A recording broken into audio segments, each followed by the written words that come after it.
Podcast City Network. Listener discretion is advised. It is time to play. You're listening to The Everett Lee Show. Let's go! A shot of entertainment to the head. No doubt. Sit back, relax, put your drinks up, and enjoy the entertainment. Okay. Now we come to the payoff. Let's rock.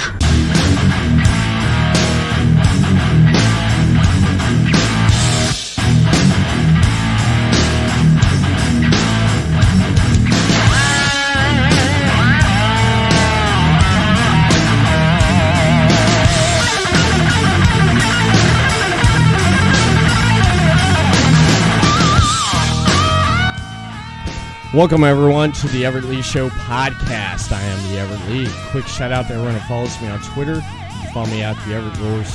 Facebook.com/Everett Lee. Click that thumbs up. And, of course, Podcast City Network, the official host of the Everett Lee Show podcast. Well, ladies and gentlemen, I hope everyone's having a hell of a week and a good day, because basically I've been running my tail off, chasing my 2-year-old around, trying to get stuff done tonight, because I have a really good program tonight for you here on the Everett Lee Show podcast. Tonight, joining me on the podcast, you may have seen her in movies such as Killerman, A2, The Anomaly.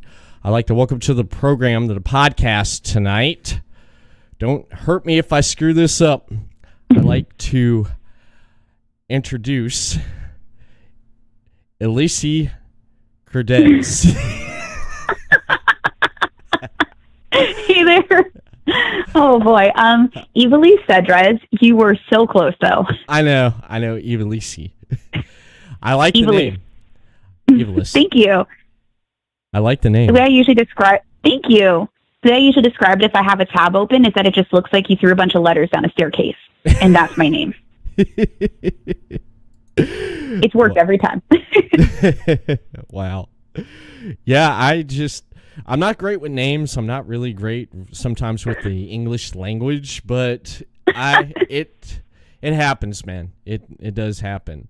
I mean, I try my best, and I've had problems through my life with like math and English, but pronunciation, excuse me. But I've never let that slow me down. No, exactly. See, we're already having a great time, though. And I speak for a living, and I still completely fall apart at basic human functions like saying words. And I've had a couple decades of head start on you with my name, so don't worry about it. You're only just getting it. Okay. So don't worry. There is a learning curve, and we're in this together. All right. That's good to know. That's definitely good to know. I was looking up information on you, and there's really nothing on you online, especially on IMDb, where I mostly go to get a lot of my guest information, what movies. There's movies on there that you've done and web episodes and TV shows and stuff, but I've never actually had a guest with not that much of a bio. So I had to sit down today, and I actually had to think. I had to use my brain. Oh, no. I didn't mean to do that to you. Nah. Between chasing my 2-year-old around, and I don't have my glasses I usually wear because they're gone. She got a hold of them. So I got my hat on. Yeah, anyone tuning in, you are watching Everett Lee Show. I know I look a little bit different tonight. Got the AC/DC shirt, just regular swag. But anyway, I just coming up with questions and stuff to ask you tonight. I'm going to start off and ask you, where'd you grow up at? Well, I grew up in a few different places, which is part of the fun, I guess. But I grew up in New York until I was about 10, lived in Miami for a little while, and then graduated high school in Mason, Ohio, for what I can still basically determine to be no reason. Ohio is a really small town, or Mason is a small town outside of Cincinnati, and most people there, you know, they grow up knowing each other from kindergarten to high school, the senior year, and I came in junior year like, hey, guys. So that was exciting. And then after that, I spent some time back in Miami before ending up in Tampa. So it's been a lot of fun. I've been a few places. Yeah. It seems like everyone I've talked with that had to do something with the film industry, especially like Stephanie and Chelsea, everyone's lived in Ohio, and I've lived in Ohio. I find that kind of neat, just connecting with people, because I lived in Cambridge, Ohio, which is a small town. It's 2 hours south of Cleveland, about, I would say, an hour east of Columbus. It's like right there. Mm-hmm. I think Cambridge would be known for his Hopalong Cassidy. That's about it. So you were on the other end of Ohio for me, but that is so interesting. I didn't think about that. And I know Chelsea and Stephanie's background in Ohio too, but it's a secret little hub of film, isn't it? It is. It's like the best talent comes from Ohio, man. I mean, it does. Mm-hmm. Ohio has a lot to offer, and a lot of good talent comes from there. It's amazing what comes out of Ohio. A lot of people don't think much of it though, but yeah, a lot of it does come from Ohio. And with you moving around to Miami and Tampa, now, did you attend any performing arts school, college? Not any dedicated programs while I was growing up, but I've always been involved in arts classes and education from when I was basically old enough to walk. I started in dance and then moved into acting fairly early and fairly young. Did a bunch of musical theater and street theater growing up and trained through all that. And then, bounced around. And it's been really exciting because it means I've had an opportunity to learn from a lot of different teachers and learn a lot of different styles, as well as a lot of different skill sets and influences, which have been really cool to bring into my work.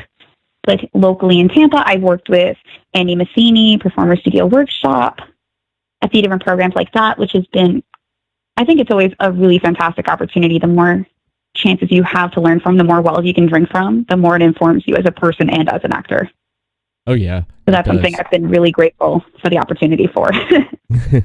It does. It's learning, taking up as much as you can to learn from, because we are always learning. We're always learning about new things and new stuff and discovering new things about us and our range. We expand on our range, on what we can do and what we can't do. And it's amazing. It is. It's really amazing that we can do that as human beings, and just keep learning and learning, because we're never too old or too young to learn anything new. Absolutely. And the stuff that may have worked for you 5 years ago is not the stuff that's going to speak to you now, per se, because we are constantly evolving. And I think that what's really interesting is, especially with like different characters and things like that, a different style, you might need to access a different style or a different method in order to really truthfully portray that character. And that's always really fun too, because we are trying on different lives for a little while. We are becoming different people. We are. It's always fun to be a different character, try something new, and have that range of different characters that we can be. And being in the schools and what you learned and picked up from. Now, I was watching your stunt reel. I was going on the Bouncy Boxer Media's YouTube. I'm going across there looking at stuff, finding your demo reel, and I come across your stunt reel. I was like, damn. Honestly, I'll be afraid to meet you in a dark alley, because you may whip my ass. You kicked ass. You oh my gosh. So well. I was like, you're flipping, you're falling. I'm like, God dang. I was like, is there anything she can't do? And that leads to my question here. Did you study any martial arts growing up or anything? Well, it's a really funny question, because I spent years learning how to look like I'm kicking someone's ass. But so my background originally, before anything else, was dance. And if nothing else, you learn how to move and how to have control of your body, be aware of where your body is, how you're moving. And in the course of doing different shows growing up and stuff like that, at about 16, I did my first stage combat show. And it was like a human combat chess match where people are the pieces, and when you come across the same square, you have to fight each other with swords. Right. It was fake fighting with real weapons. So that was a lot of fun. And it was once I did that for the first time, I was hooked. Fake fighting was so much fun. And from there, I've done a bunch of different styles. Like I've done wrestling. I've done more like WWE type style wrestling. I've done sword fighting. I've done hand-to-hand, pole arm, stuff like that. And I've grown up learning a lot of that. I can do sword and shield, axe fighting, stuff like spear. All that's really, really fun. And the more different styles you can do, I feel the more it informs you and the more I'm basically ready for anything. My theory is the more you can do, the more you can book. Definitely. And in the midst of all that, I've picked up a few other random skills. Like I've learned acro yoga. I do some slight, like somersaults, things like that, very light gymnastics, cartwheels, basic stuff. A lot of partnering stuff. I can get thrown pretty well. And I do aerial dance.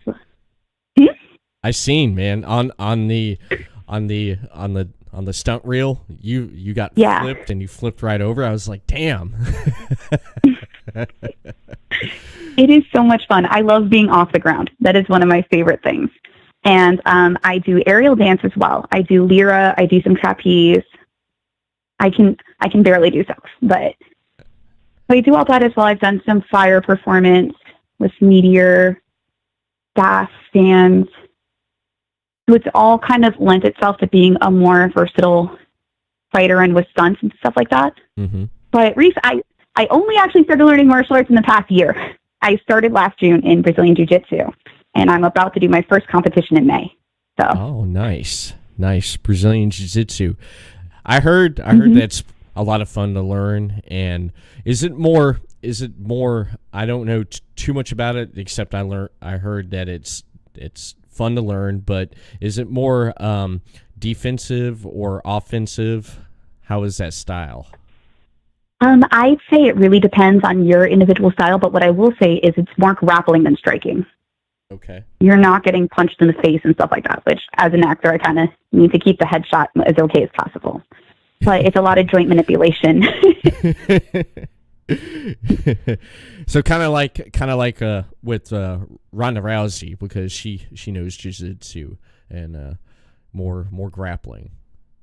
Mm-hmm. Okay. And it's a lot of floor work. It's a lot of, you might do an arm lock, catch someone's elbow, catch someone's like foot, stuff like that, get their body under control. And it's the majority of it's on the ground. And what's really neat about it is because it is about understanding joint manipulation and stuff like that, it means that you can be fighting someone who's bigger than you or who's stronger than you. And if you know better than they do, you're going to still have a solid chance at, because I catch your elbow, it doesn't matter how big you are. That hurts. Yeah. Or if I've landed a choke on you, you're going to you either get me off of you or you tap. And if I'm good at anything, it is holding on. I can just stay there really hard. That's awesome. That is. Now, one thing, moving around again, going back to moving around and stuff, living in Miami. Yeah. And that's kind of like Chelsea. She lived in Miami, and then she moved to Tampa, and you moved to Tampa. And all places, why did you move to Tampa, Florida? Well, I have family in Brandon, so I kind of didn't specifically plan to move to Tampa so much as I ended up in Tampa. But it's been it was a happy accident in my life, I guess. Uh-huh. My father lives down here. A lot of my family still lives in Miami, but my father's here, and eventually my mother moved here as well, so I have them around. And the really great thing that's worked out with being in Tampa is it has given me a great opportunity to grow and flourish. Because there are great schools here. There are great opportunities to develop skills and learn new things. And location-wise, you're close to, I'm a day's drive from most anywhere that I could get booked to work. If I need to be in Georgia tomorrow, I could go right now. You know what I mean? All that's very close. And Tampa itself has a really exciting film community. There's a lot of great work coming out of here. And there's like really incredible crews and there's incredibly talented people living and working in Tampa. So I got lucky to be in the right place to start to come across those people and get the chance to start collaborating with them and really seeing the caliber of talent that comes out of here. I'm so proud to get to be a part of it. That It is. And you got to meet Stephanie Davis, Chelsea Wolf, and let's see if I can say this right. I believe in you. I believe in you. You got this. You believe in me. You believe in me. Lexi Balistrieri. I said that. Baliastri. Yeah. See, I'm close. Watch me mispronounce it.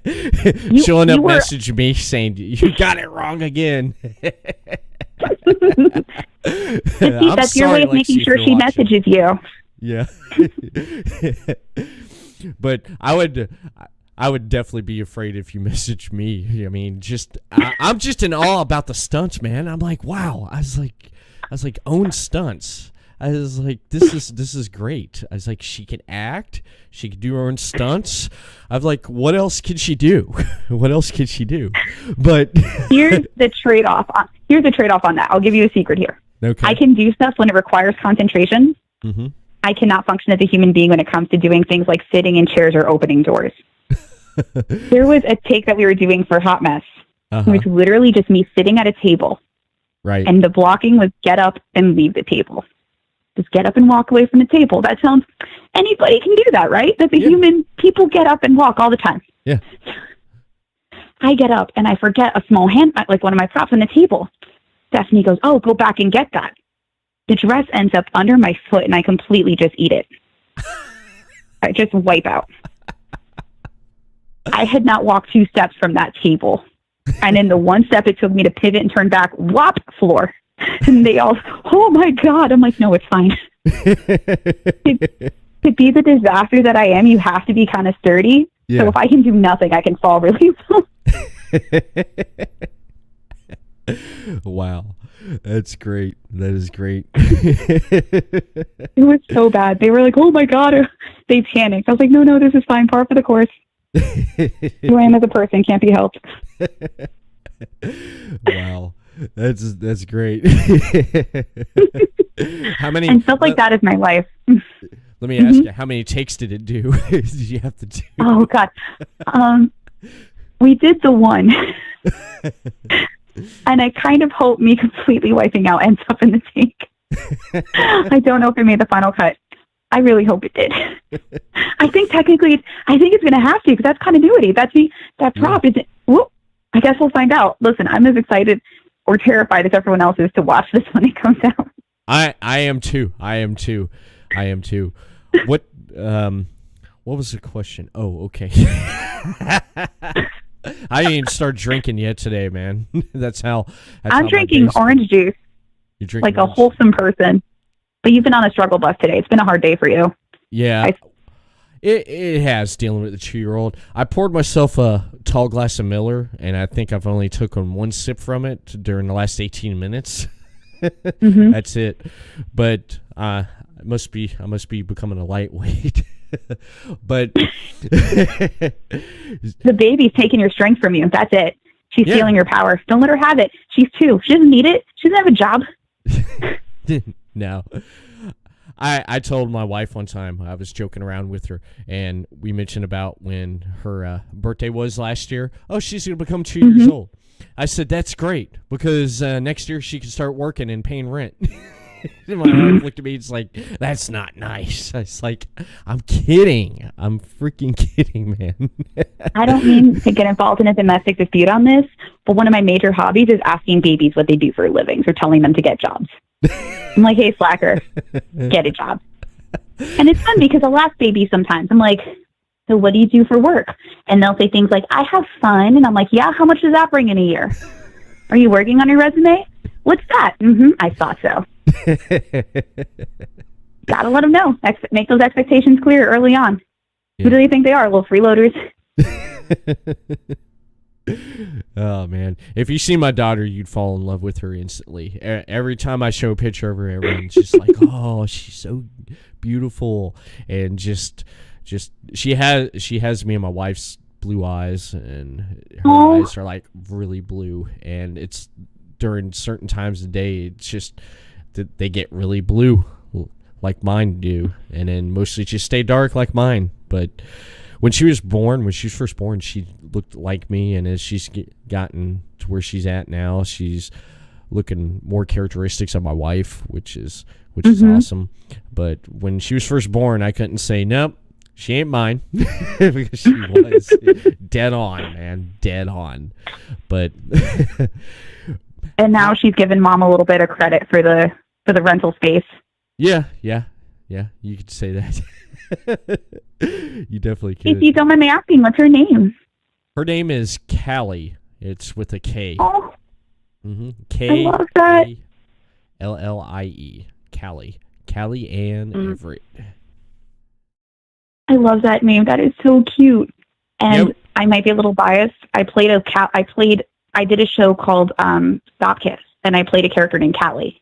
Oh, nice. So that name, ever since, I've loved that name. It's a gorgeous name anyway, but so it's extra special. I'm like, oh, Callie. We kind of... And you do owe me a picture of her. Mm-hmm. Yeah, I definitely will send you a picture. I'll send you a picture after tonight here. You're going to be like, wow. It's like, you're not joking. You're not joking. But she... we wanted, when we named her kid, when we were having kids, coming up with names, me and my wife, we decided to go with like a state name because my real name is Denver, and I figured I was like, California. I was like, let's do California. It's just like, we can't call her California. I'm like, no. Just hear me out, dear. How about we just name her Callie? Short for California. And my wife thought about it, and she said, I like that name. I said, I do too. I like the name. And instead of spelling it with a C, we'll spell it with a K. And we went with it, and rest is history. I'm really mad because I would have never guessed that was the inspiration behind the name. Yeah. I would have never guessed. Yeah, it's just come up, we want to come up with the kids' names that are different from anybody else. And I mean, I wasn't going to do like Gwyneth Paltrow, name my child Apple or Pear or Orange or something. What? You mean Box Crate wasn't one you considered? No. Come on. Or pull a Jason Lee and name him Pilot Inspector or PI. With any other job, like, come on. I'm going to name my first kid Granola and the second Cardboard, I think. I think that's the way I'm going to go. Those are classy names. That's not true. I'm sorry. I can't hold that lie. My crazy redneck cousin up in Tennessee, my alcoholic crazy redneck cousin, he had 2 cats one time, and he named them Bacardi and Cola. I kid you not. As a Puerto Rican, I've got to say I respect it. Yep. I see what he's going for. I'm picking up what he's putting down. We're friends. He doesn't know me, but we're friends. He, as much as Jackie drinks, he probably wouldn't even remember having a conversation with you, and he don't even remember having a conversation with me when I call him sometimes. I'd call him, talk to him, and then 2 days later, call me. Did you call me? I was like, yeah. When? I was like, check your ID on your phone there. You called me that time? Yeah, I called you. We talked. We did. Yep. What? Yep. And yep. Have another Jack and Coke, cause okay, gotta go. Bye. That's basically. Oh, that's beautiful. Yeah. The bonding is so real if he remembered it. Yeah. And speaking of bonding, how did you come about meeting Stephanie, Chelsea, and Lexi? How did that come about? Okay, so this is fun. Chelsea, I've known for a really long time now because I met her on the set of a small film. Oh God, I don't want to say how many years ago, but it was years ago. So we're going to go with years ago. I'm not putting a number on it. Okay. When we were both kind of just starting out in the Tampa community and in the film community here. Right. And that for me was a major point, my transition from theater to film. But we worked together on that set, and we were both huge, giant goofballs. So we got along pretty quick. And since then, we're still amazing disasters together. I am Chelsea, Lexi, and Stephanie. I'm obsessed with all 3 of those girls. They are incredible, and they're so talented. I'll gush about them in a second. I'll answer the question, then I'll tell you how amazing I think they are. We're going to go on a journey together. Okay. Chelsea introduced me to Stephanie, and I crept on Bouncy Boxer for a really long time. Like, I followed a lot of their work because I am low-key a stalker. And when I like your work, I will hunt you down until I get to work with you. That's how it goes. Don't worry. I'm here, and I'm watching in the shadows. Lurking. And you got to. It's not a pretty business. Don't be afraid to stalk people sometimes, or their companies, I guess. But Lexi, I actually met on an audition. Until they slap a restraining order on you. Or they ask you to be a lead in their feature film. Yeah. Okay. Well, I'm doing okay so far, but we'll see. I met Lexi at an audition for Sleepwalker. Uh-huh. And that's it's a really fun project, and it wrapped fairly recently, and I cannot wait for that one to come out either. That one, the FX on it are absolutely incredible, and the fight scenes are going to be insane. And I got to play. What was really neat was I kind of got written in after my audition. I got to know Josh Knopf, who's behind the project, and eventually he was like, "Hey, let's get you on." I was like, "Yes." I'm just sitting there on the ropes waiting for my chance to get tagged in on those things. Especially when I know, as a lot of the people down here have seen what they can do, and I'm like, yes, let's go. But that's how I ended up meeting Lexi. And in the course of all that, I've gotten to work with them on other projects. I worked with them on I Now Pronounce You, or I did get to work with Lexi and Chelsea directly, as well as Stephanie, of course, because it was her project for the Action Film Challenge. Right. And since it's on Amazon Prime now, you can see that there. And that's the origin of the wedding dress, by the way. So if you want to know how I met the dress, yes, it was that film. Yes. We went to a Goodwill or a Salvation Army, and the first dress I tried on fit perfectly. It was the first dress I tried on with Stephanie and with Melissa, who is the art designer. Mm-hmm. And it fit perfectly. And the skirt, I just immediately kind of started kicking around. I was like, this is great. I'll be able to kick in this. And Stephanie was like, oh, it'll look so great with blood on it, which was deeply disconcerting to everyone else at the police or the thrift shop. Right, right. Like, yeah, this is great. We're going to blood all over this thing. And I'm like doing roundhouse kicks and just like yeah. In the middle of the thrift shop? Yeah. Damn. I needed to know I could move in it. Wow. And that dress, we put it, oof. Oh, that dress. That dress deserved hazard pay or a sainthood or something, because it got put through it twice. And what's funny is after, and I'll pronounce you, the dress was disgusting. It had blood and dirt and cake. And we filmed in a warehouse in August over the course of 2 days, doing fight scenes and running around. And I asked what was going to happen with the dress. She said, oh, if you want to keep it, you can. If you want to clean it, you can keep it. I was like, fine. I have a wedding dress now. Ha, ha, ha, ha. Took it to the cleaner. And I did not... They were like, we're going to need more time on this. And I just remember her looking at it like, oh, no. We're like, take all the time you need. I understand. And somehow they cleaned it. Did they? Respect to that cleaner. No way, they cleaned it. They didn't even ask you. They didn't even ask you what the hell happened. They just... What was the look on their face when you brought it to them? I want to know that. I want to know that right there. Just the look on their face. Look on their face when you brought them the wedding dress and they're looking at this. Well, their face asked the questions, and then I kind of was like, oh, it's for film. The blood is fake, which is an important thing to clarify to someone when you hand them a bloodied piece of clothing. Uh-huh. Because Lexi did spit blood all over the skirt of that dress. Ooh. Wow. Stephanie, when I had Stephanie on, I had her on. I had her on a couple times, and the last time I had her on, she did mention that dress. She did all sorts of things to that dress. She took it through the ringer. She basically told me she took it to the ringer, and in Hot Mess, you definitely do get to see what that dress goes through.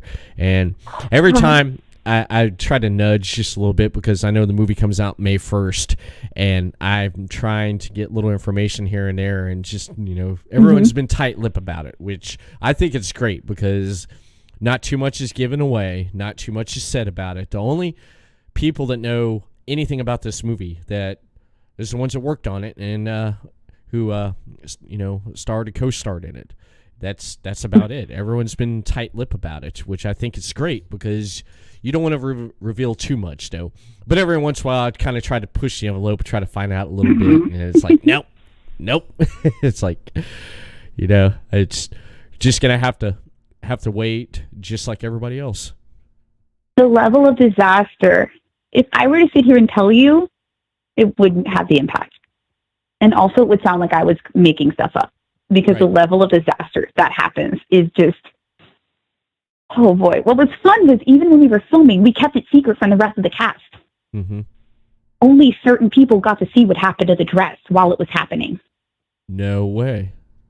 It got revealed to the, normally, during days of filming, there might be BTS photos or screenshots, things like that, just fun little, hey, here's what we did. At one point, it stopped dead. We stopped sharing, even in our group. Amongst us. Huh. So the cast that was not on set on days that this was happening knew nothing of what was being done. When they were back on set, if they were back on set, who knows? Maybe we all explode in a car crash. I don't know. I wasn't there. Just kidding. I was. I know. Well, you're the star, man. You should know about that. You're the star of this movie. I was drunk at the time. No, I don't know. I was not that drunk. You weren't hangover drunk, were you? No. Okay. You know what I mean? I did get really good at chugging. Yeah. I do. And one important note here, and this matters to no one but me in particular, but everything that happened to that dress, I was in it when it happened. When it got through the ringer, I think we bonded in our souls. You and the dress bonded. Yeah. We went through some stuff. We're danger buddies.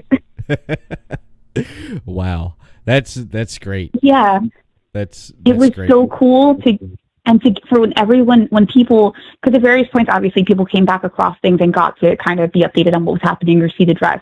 So that was a really cool experience in and of itself. And some of the reveals we wanted to allow to be organic moments. So that was really exciting because we got to do it, and the secrecy of it was really. Oh, I'm trying to think of what to say that isn't going to tell you too much. It was disaster town. It was just you can leave it like that right there. Yeah. If you're gonna spoil something, don't. No, I'm not going to. Because don't. We'll both be surprised. Don't worry, I'll be as shocked as you are by what's happening. And just as a little clarification point, the premiere is not May 1st, but Sunday, April 28th. 28th. Okay.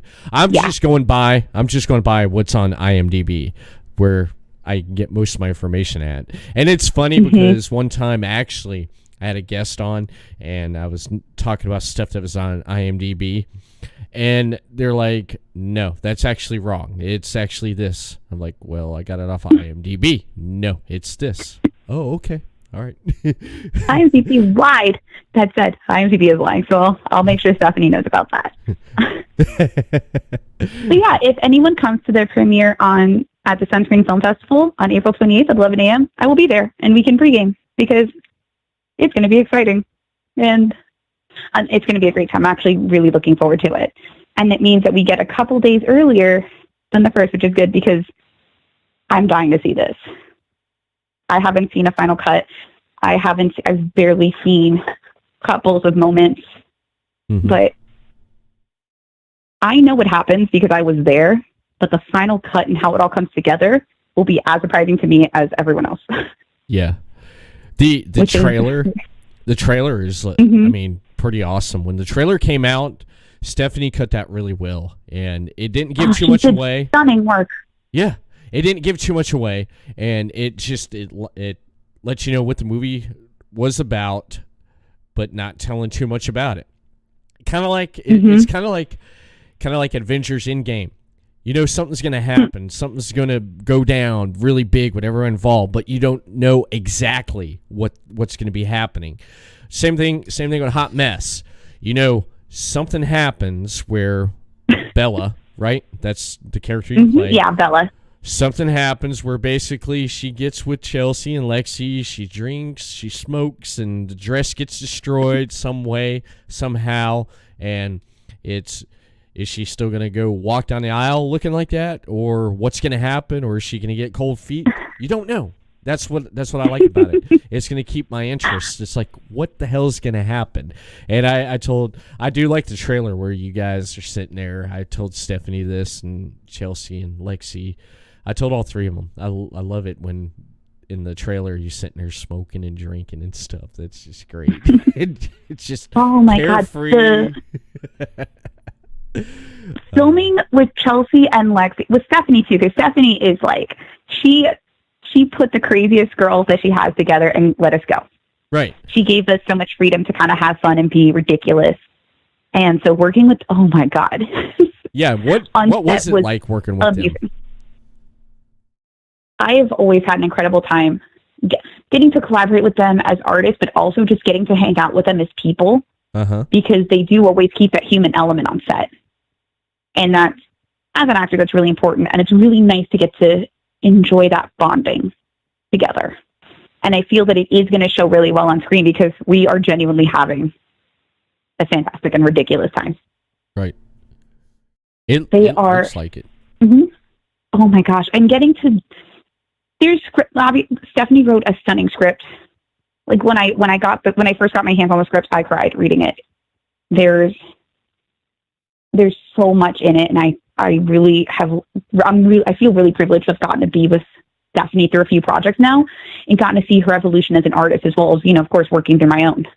Right. I love seeing what she's developing and who she's becoming and what she's putting out, because she's growing exponentially with everything. And I could have sat there with the first project and gone, wow, this is badass. This is so cool. I'm so happy I was involved. And then she's like, hey, guess what? We're going harder now. We're going crazier. This is the new crazy idea I've had. But getting to working with Lexi and Chelsea, whatever you throw at them, they're ready. Right. And they'll throw stuff back, and it's getting caught off guard and genuinely being on your toes is one of the most fun experiences. It's such it sounds very namby-pamby actor, like it's a very organic thing, but it is. And those moments are so much fun, and I think it's something that the audience is going to have as much fun as we had. It's going to be really cool. You guys are going to get to be there, like you're chilling in the living room with us, and I'm excited for that. And I have to tell you, in the trailer, the freeze frame in the trailer, I'm completely obsessed with it. The one that Stephanie cut of the disaster, that shot, it kills me every single time. Nice. That's awesome. That is. I'm definitely looking forward to seeing this when it does come out. I did mention to my wife, I said April 28th, I'm gonna head to Tampa. And she's like, why? And I'm like, to go see a movie. Why go see a movie? I said, and I told her, and she was like, oh, okay. She's like, you forgot. And I was like, forgot what? And she's like, remember? And then I was like, oh, what? No. And then I was like, oh, shit. I was like, I took that day off, remember? I was like, yeah, I was wondering why you took that off. Because, and she's like, nah. It's like, I took that day off. We were going to do this. And I was like, yeah, son of a bitch. I was like, damn. I was like, I'll buy it and watch it, because I was like, I like to go to Tampa, go see a movie, go to a premiere. I've never been to, one before, but I'm gonna have to wait. I'm gonna have to buy it and watch it when it comes out, like everybody else. And I'm looking forward to it. What I like is on the stunt reel. I want to go back since you mentioned. I now pronounce you, because it was based off of, the movie Hot Mess was based off of that. I like in the stunt reel, the fight scene you and Lexi had and stuff how you guys are doing that. That was just, it looked like you probably had a lot of fun doing that, sitting there, coordinating your own, fight scene. It was wild. We did have Master Hoon Park, who wrote the choreography for us. Uh-huh. Because I have a little bit of experience. Well, I've told you about my stunt experience, my fight background. Right. Lexi came into this a lot newer, and Lexi is a ride or die girl. She went so hard, and she wasn't afraid of doing any of it. And that poor girl was in a dress, but her legs, it was a tight mermaid dress. So her legs don't have all. I was sitting there doing kicks when I got the dress. Lexi didn't have that flexibility that I did. So she's having to do it in this constrictive dress, but she still went so hard. And she was ready to roll with anything. She was ready to do whatever ideas, and she brings such intensity. Right. And that's the most important thing. Because you can sit there and do the coolest moves in the world, but if you don't have the intensity, it means nothing. Right. And she brought that. It looked like it. I mean, just the dialogue and the acting going back and forth, I thought was fantastic in that, and just watching that right there. And I know you, like you said, I know you had fun working with Chelsea and Lexi and Stephanie directing you, and I don't know what else to say, because I am looking forward and seeing stuff posted on Facebook, on Twitter of Hot Mess, and just everything that was revealed and stuff. And the film festival you mentioned on the 28th, is this your first outing going to a film festival, or you been to them before? And which ones you been to? I've been to film festivals before. I've been to a couple, the Action Film Challenge, I'm blanking on film challenges now, the Horror Film Challenge, and those are really fun. That's where we premiered Sock, and Sock was a horror film that we did for the Horror Film Challenge, and then I Now Pronounce You, and I am aggressively blanking on names of film festivals locally. I've been to the Gasparilla Film Festival. I really want to go and spend the entire weekend one day because, oh God, I can't remember.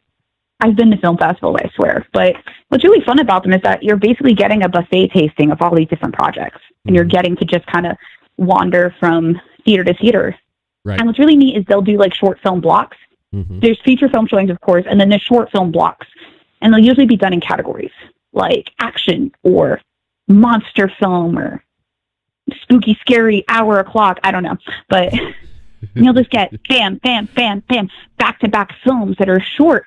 So they're like, you just get a little taste, and then something else comes out. You're like, wow, this is amazing. And you can spend 2.5 hours in there just enjoying all this different stuff. And that's always so much fun. And then getting to meet these people and then getting to see your work and getting to just those chances to interact with, fans, people who just come out because they love the genres or they just were excited to see film. Right. And then other professionals. It's always great. It's so much fun because you've worked so hard. And now's your chance to just kind of cut loose a little bit. And get to just see people. That's cool. That's cool. That's kind of like what Chelsea and Stephanie and Lexi mentioned about going to film festivals. You just get to meet interesting people. You get to see a lot of work, and you're there to promote your work and just have a good time. And, it can, I guess, leads to, collaborations later on. It's like, yeah, I met you at absolutely. The film festival. It's like, I got this movie coming on, I'm doing, and it's great. It's great. I thought about, going on the 28th there, just to go check it out, because listening to everyone talking about film festivals, how awesome it is, I figured, but no, wife whipped my ass. Well, please don't get murdered or get your ass whipped. I could offer to teach you a few holds or something like that to defend yourself, but I'm not gonna. I'm gonna be on your wife's side on this one. It is my phone, but I'm gonna back your wife here. But yeah, we do have. There's a Sunscreen Film Festival. That's the one in St. Pete on the 28th at 11 a.m. But there's MegaCon Orlando. I don't know if you've ever been out there. It's a geeky nerd convention. It's a ton of fun. They have the Saints and Sinners Film Festival. Mm-hmm. And Hot Mess will be airing there too. There's the Saints block and there's the Sinners block. And for some reason that I truly do not understand, Hot Mess is in the Sinners block, which confuses me because Bella does nothing wrong and is a good, wholesome girl the entire time. Right. There's no dick jokes at all. So what are you talking about? Maybe it's the name. Maybe, hot mess. I'm just assuming. I don't know. I don't know what they're thinking. Maybe I'm hot with the light of purity and my love of good, wholesome values. They didn't even ask, but that's fine. I'll have to deal with that confusion on my own.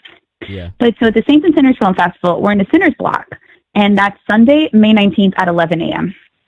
Okay. So if you end up checking out MegaCon, you can go see the show. And Nice. there'll be it's going to be the cool film block, so you'll get to see a bunch of other projects as well. But really go see Hotness. That's awesome. That is. I've been out to MegaCon. I was out there in 2016. I went out there. My nephew went with me, and it was a. I hate the. Well, I'll use a different word. It was hell trying to find a place to park, and then we're walking down there, and then people handing out flyers, these anti-protesters protesting the con, and I'm looking at them, I'm like, yeah. And I don't want to throw the paper on the ground. I'm like, no, because then I'll really piss them off because I'm littering. I'm hurting the earth. So it's like I took it in there, wrapped it up, threw it in a garbage can. And I was at the time, I went over to the table with all the promotion stuff, and I had a handful of Everett Lee Show cards, and I was like, swoosh, all over them. I was like, I'll get a call. And I did. I believe I got one call from someone, and we set something up, and that fell through because of scheduling and time and stuff. And then we never did connect back, and that was years ago. But I went there, checked out stuff. I met who the heck did I meet? I met the actor on The Flash. I can't believe I'm forgetting his damn name after I watched that show so many times. You want to play Barry Allen? No, not Barry Allen, not Grant Gustin. The sidekick. Cisco? Yes, Cisco. I met him. He was a cool Oh, guy. he's adorable. Yeah. I have to tell you, Flash and Supergirl are two of my favorite DC shows, and iZombie. iZombie. Those. Have you seen that one? No, I've seen the previews of it. I've been wanting to binge watch it on Netflix, but I never could because there's so much shows and stuff I try to get caught up on. I do watch Arrow, Flash, Supergirl, Legends of Tomorrow. Speaking of Cisco being there, Kate Cassidy, I seen she was there. And I look over and I see Kate Cassidy, and the first thing I look and I was like, wow. I was like, she's tiny. She is, man. I kind of got a little close. That's the secret. Everyone's real small. Yeah, I got kind of close to where I seen her, and I'm looking. I'm like, she's not that big in person, because on TV it's like wow, she's big, tall. I mean, and in person she's tiny. She's playing this powerful character, and she's out there kicking butt like everyone else, and she's going toe to toe with these villains.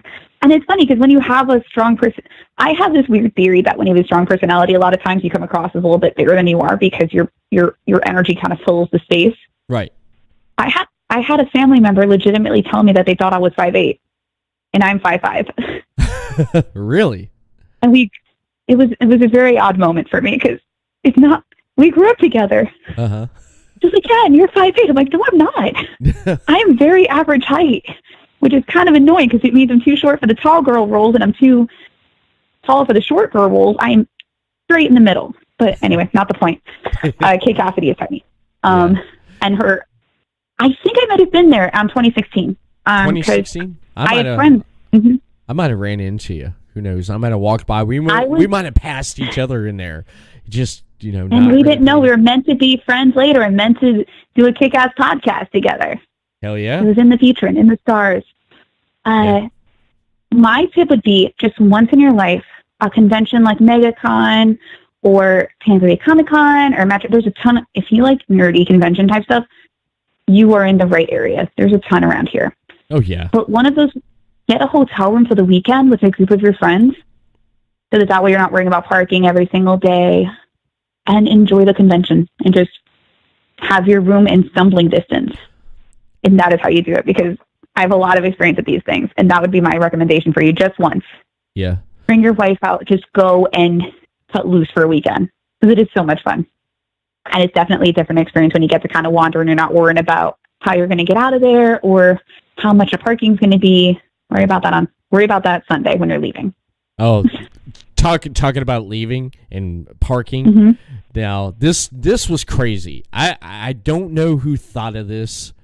That over in the Orange County, I believe it's the Orange County Convention Center. That's where it's at. I don't know who thought of this though, but in the parking garage when you're leaving, you have to pay. They don't take cash. They only take a credit card. Now, if for some reason someone who don't bring a credit card and they pay to park, okay, they give you a ticket and you go park, and when they're leaving and all they have is cash, what the hell do they do to these people? You know, they were saying that to me and my nephew. My nephew's like, here, and they're like, no, we only take credit card. It's like I leaned over and I I turned to like an asshole just for the hell of it. I looked over. I was like, what the fuck you mean you don't take cash? I was like, it's good as a fucking credit card. It just started going off on them and stuff. And they're like, you need to calm down. I was like, calm down. I'll calm down as soon as you take our money. You lift up, take that fucking gate up. And I was like, punch it, man. They're like, no. And then finally they took the cash and we we left. My nephew's like, my nephew's like, why do you have to be like that, man? I was like, well, why'd they have to be like that? And he's like looking over at me, and I was like, dude, did you have to pay with your credit card? He's like, no. I was like, all right, there you go. I just saved you $2.53 plus whatever they took out. He just started laughing. He's like, you asshole. I said, I'm family. I was like, you could pick your friends, but you can't pick your family. I've worked at conventions and it is insane, and I do not envy those dudes with their jobs. Yeah. Though I did one time have that happen at the airport. I was in LA for a week, and when I came back, my car was in the, I don't know why this all didn't occur to me, but go ahead and park your car in your Orlando airport and leave for a week. Mm-hmm. That was great. And it was the same thing where I had to use my credit card. And I was like, this is fine. I almost cried because I was just not ready for that. I was like, oh, because I just been in LA and I was out there for work and all that. But, then you're waiting on money, whatever. So I was like, oh, this is fine. Deal with this later, I guess. I guess I should have had you with me. You could have saved me. Yeah. I'm like, I'm sorry, guys. I know you're doing a job. I think I asked them. I said, "What do you say to the person who don't have no credit card and got cash?" And they're like, I was like, exactly. I just went off, man. Because we were trying to get out and we were trying to get through all the people. We were walking all day. I seen some awesome stuff, and you know how it is. It's like you just want to go home. You just want to get in your car and just drive because you've had a good day. You wore yourself out. And that's the only thing you're thinking about. And it's like, just get in and go. No interruptions, no nothing. And then when that happened, I just was like, nah, this ain't happening. This is not happening. But, I shouldn't have done it, though, but I did anyway. I mean, just for the hell of it. I don't know. It was just like, boom, it struck me. I guess, I don't know. You hulked out. It's okay. Yeah, I hulked out. That gamma radiation got you. Yeah. You didn't know. You weren't ready. Nah. Especially, I mean, you wasn't ready. You used to see me when I'm waiting in line to use the restroom. I turn into Hulk and I just scoop up a bunch of people and just go over and just set them down and I just walk on through. But I'll tell you what, it's kind of hard to sit on a toilet when you're the Hulk because Hulk smash. Yeah. Hulk is gonna smash it, and you know what? I don't. Everyone else will probably find a different bathroom at that point. Yeah, because that one's not working anymore. Nah, I've heard of it happening. I didn't think it was gamma radiation involved, but here we are. We went on this journey together, though, and that's the beautiful part. Yeah, except that it's about toilets. So if we exclude that part, this journey is a majestic one. Hey, anything happens when you're live, especially the viewers right now. No, you're right. They're probably shaking their head like, really? I watched Joe Rogan. I watched one of my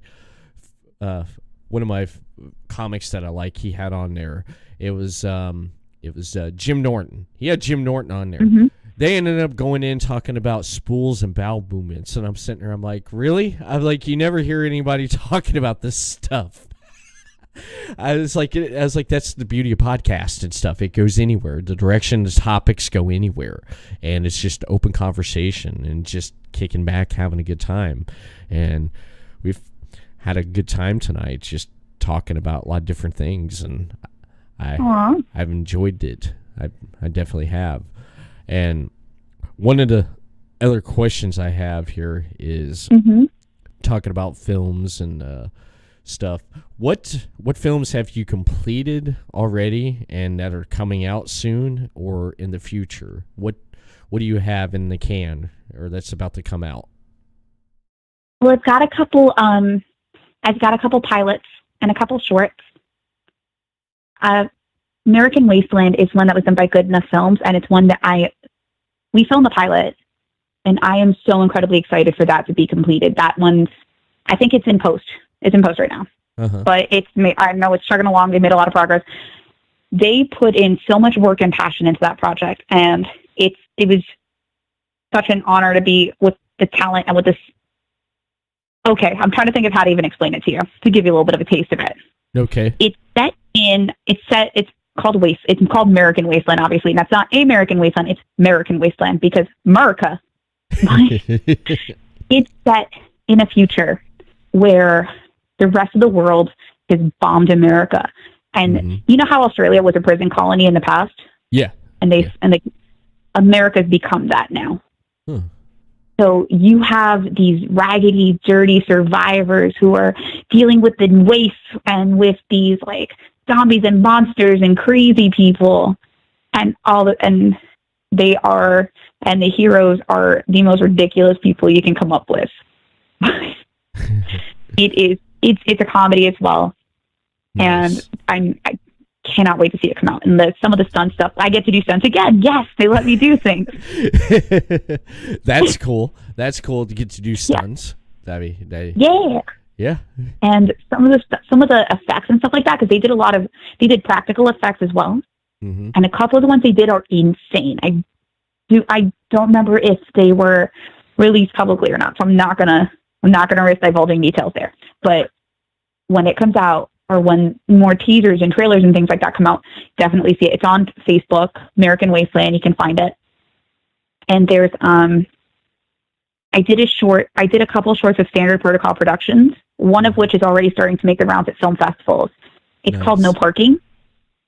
And that one I play a little more of a bit part in, but it's a sex positive, really short comedy about this couple that's trying to find a place to hold hands while driving around.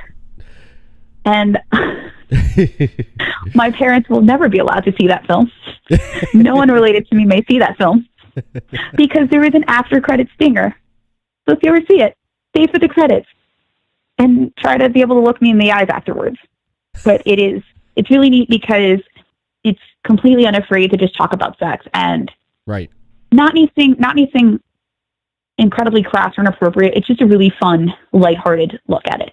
And then Standard Protocol brought me back. Isaiah is an absolutely incredible filmmaker, and I'm so happy I've gotten to work with him. And we did a short called Friend Zone. And Friend Zone is, what's really fun about Friend Zone is it kind of switches genres on you. It starts off as like a romantic comedy almost, and then it ends up with a more of a horror tone. Because it's about the concept of the friend zone and dudes feeling entitled and all that kind of thing. It's a look at that. Right. So that one, it was really intense to film. It was emotionally very demanding, but it's so much fun to get to do that kind of stuff. It's really fun to visit those dark places. Yeah, it is. And really those in. It is. It's good to mix it up every once in a while. Do something. Do comedy and do serious, and then just go back and forth and stuff. I think it's great. Exactly. I do. I think it's great. That's the point. And another fun thing that I'm doing is I'm part of a podcast, it's a radio theater. It's a contemporary radio theater called Tales of Mild Interest. Oh. We've got a YouTube, we've got a Facebook page, and we perform live, but we also do record our live shows And it's literally us standing there at the microphone doing I do voice acting as well, because, I have random stupid skills. That's one of them. and we're standing there doing these things live. And, of course, we're doing crazy stupid stuff with our voices. And someone's standing there live doing the sound effects. So they're crunching celery and, playing instruments, smashing shoes, breaking glass, all that kind of stuff right there. Nice. So it's a return awesome. to that old style. Yeah. Oh my God, it's so much fun. And I cannot emphasize how talented the people in Tampa Bay are enough, because there's so much innovation and so much exciting work happening here. And I'm like, people, look, it's so good here. But with Tales of Mild Interest, we do the first couple projects, the first couple pieces, these are episodics. And some more episodes will be coming out, which I'm really excited to see, because I haven't seen the scripts yet. So I'm like, yes, please. But one of them is, you remember the show Downton Abbey? Yeah, Downtown Abbey. Yeah. Mm-hmm. We have Pendleton Park, which is kind of a riff on the ideas of these fancy English people, but there's a feral chimney sweep child who's terrifying and eats spider. It takes it in such an interesting direction, and the creative minds of the writers is just, I'm amazed by it. I'm amazed at seeing where things go, and then getting to hear the way it gets taken and the way that it gets performed. And we also have the B team, which is B-list superheroes. I play the Incredulous Shrug. It's a teenage girl who got a bunch of cell phone radiation, and when she gets super bored, she turns into a giant monster. Wow. And she's a teenage girl, so she's constantly bored because she constantly hates everyone. So, damn. My monster voice, I like to describe as a mix of Hulk Hogan and Macho Man Randy Savage. Oh, no way. I can do it.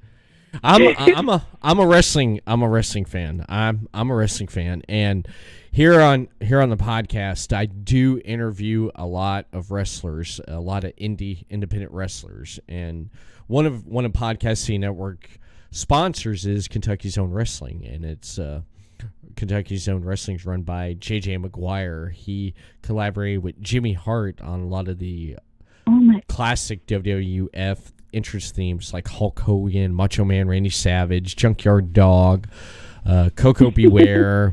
I mean, the list goes on and on. Honky Tonk Man, Demolition, Ultimate Warrior, just et cetera. But, I mean, Hulk Hogan and Macho Man. Can you give me a little sample? It's so loud. I feel guilty. What I'm gonna do is I haven't done this. No, I'm gonna do it. We're doing it. We're live.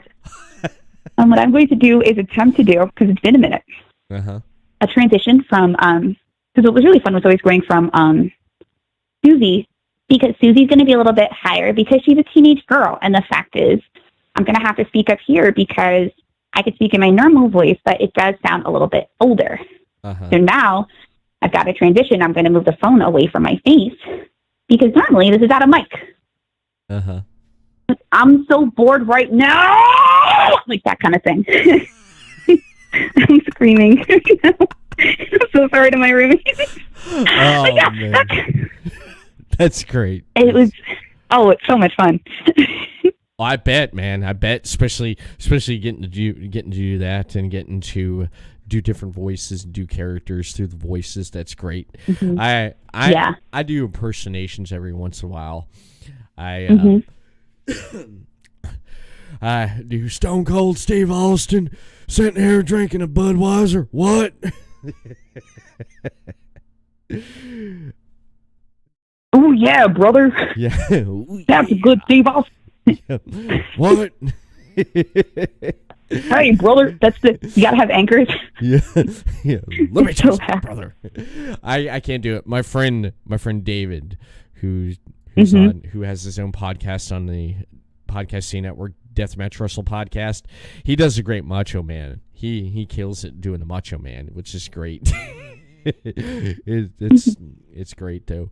But that's awesome that you got the the voice acting and doing the live recorded. I mean, just it's fantastic. You have so much range, and you're having a good time. Thank you.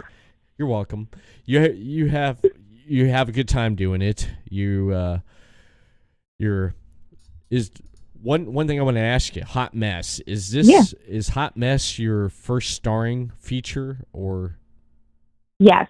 Okay. Yes, it is. Okay. So no pressure there. No pressure. You got your first starring feature. Your voice acting, your improving, if I can use that. Oh no, that's a thing I do too. Yeah. Okay. Improving. You're working with a great cast, a talented director, writer, talented co-host. I mean, co-stars, and just a great I do production. have to give a quick shout out to Emily Vickers, our director of photography, because oh my God, the shot, and you see some of them in the trailer, some of those wide shots and the locations that we got to. Stephanie and Emily put so much work into that, and the color story that Stephanie tells in this, is brilliant. The way that moods are set with color, pay attention. Like when people watch it, pay attention to that because a lot of love put into those details. I like that. I like that. I'm glad you mentioned that because it kind of reminds me, since you're talking about like each color plays a big part into it, reminds me of what movie was it? The Sixth Sense. The Sixth Sense. They played with the color in that. Like the with the doorknob. Remember the red doorknob? Every time Bruce Willis tried to go through it and he couldn't with the red doorknob. That's something. I like that because the color sets a mood and stuff, and you see what's really going on. And I feel that a lot of films nowadays, they don't really mess too much with it. It's like, boom, here's your shot. Boom, here's this. It's like set the mood. They go deeper into it, which I think is fantastic. That's cool. I definitely will be looking for that. I'll definitely be looking for that there.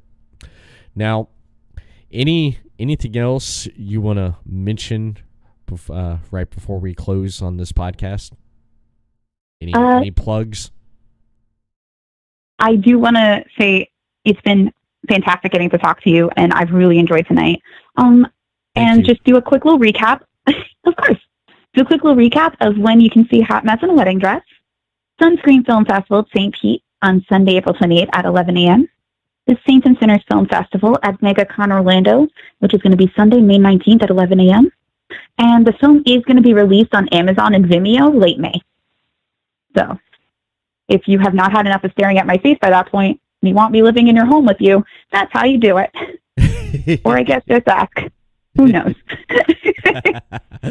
Now, but beyond that, go ahead. American Wasteland is on Facebook. Go ahead and look for the page. Check it out. There's so much content there already. And definitely check out Tales of Mild Interest, both the YouTube. We have a YouTube page with some of our live shows, as well as some of the fun content and pictures on the Facebook page as well. So definitely check those out. And if you like, feel free to follow me on Instagram, guys. I do stuff on there sometimes. And it is at Yvekins. That is YVEYKINS. I put a lot of my training and a lot of the different things that I do out there, as well as geeky drinking adventures. You get a smorgasbord, a buffet of who I am as a person. So follow me there. Feel free to say hi. Let me know that you saw this because that'll be crazy. Nice. That's awesome. And one last thing, where can people find you on social media at? Follow me. I would say start with Instagram. I do have a Twitter. I have not used it in a long time, but all my handles, Facebook, Instagram, and Twitter, are all at Yvekins. YVEYKINS. You can find me there. And I talk a lot, so feel free to say hey. And this is me committing to trying to use my Twitter again. I will stop failing. I'm going to use it. Nice. That's awesome. That is. Before we do close on this podcast, I do want to mention I got to give out a quick shout out to the supporters and sponsors of the Podcast City Network. So right now, I'm going to play a short commercial here for Podcast City Network. You can follow more of the sponsors and supporters on podcastcity.net. And right after this, we will wrap this podcast up here on the Everett Lee Show.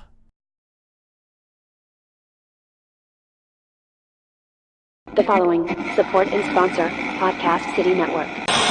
City Limits Tap Room, sports bar in DeLand, Florida, has brew on tap, serve food, the grilled cheese is excellent. For upcoming events, check out City Limits Tap Room on Facebook.com/City Limits Tap Room. Atlantic Sounds has thousands of new and used vinyl records and CDs. If they don't have it, they can order it for you.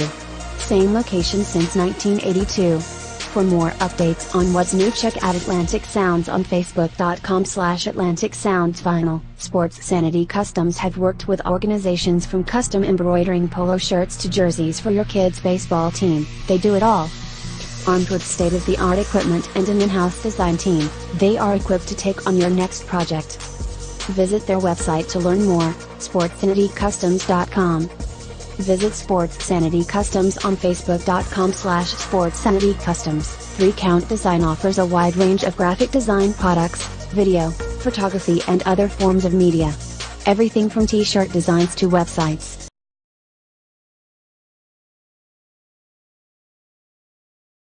Visit Facebook.com/3CountDesign for more. Demo Blast Studios, an explosion of imagination. Original artwork, podcasts, video, apparel and more. Visit demoblaststudios.com. Visit Demoblast Studios on Facebook.com/DemoblastStudios, the best family entertainment pro wrestling show in the state of Kentucky. Kentucky's Own Wrestling brings quality family vintage wrestling to a town near you. Kentucky's Own Wrestling offers a ladies division in wrestling and a training school. Kentucky's Own Wrestling is the current longest running Southern promotion. Visit Facebook.com/Somerset Kentucky's Own Wrestling. All supporters and sponsors are brought to you by Podcast City Network.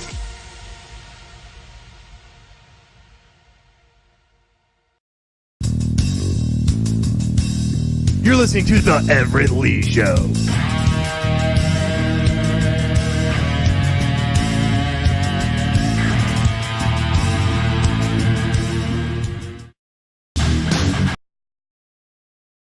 All right, ladies and gentlemen, you can catch more of the sponsors that you just heard over on podcastcity.net.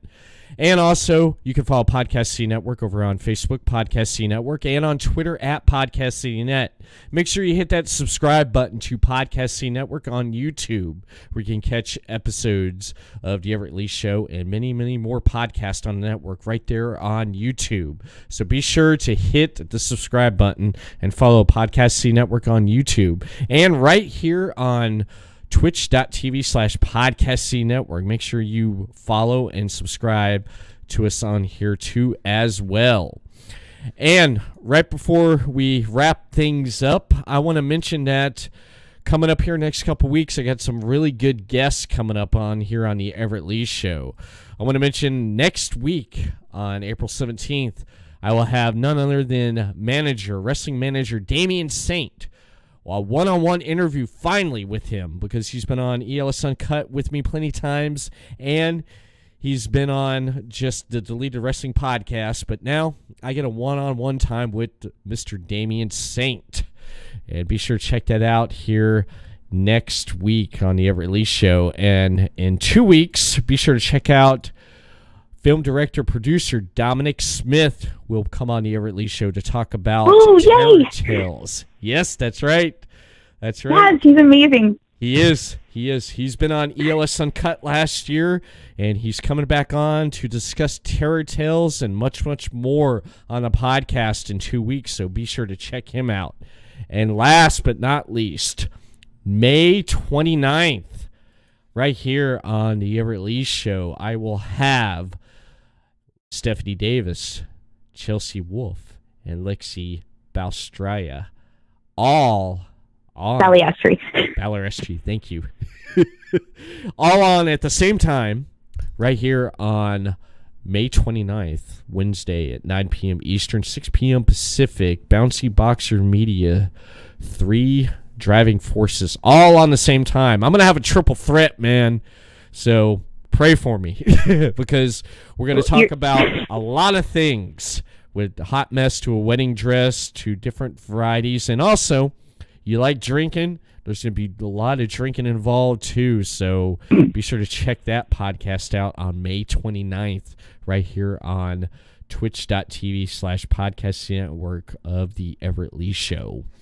And, of course, I want to thank my guest for coming on tonight. I had a blast talking.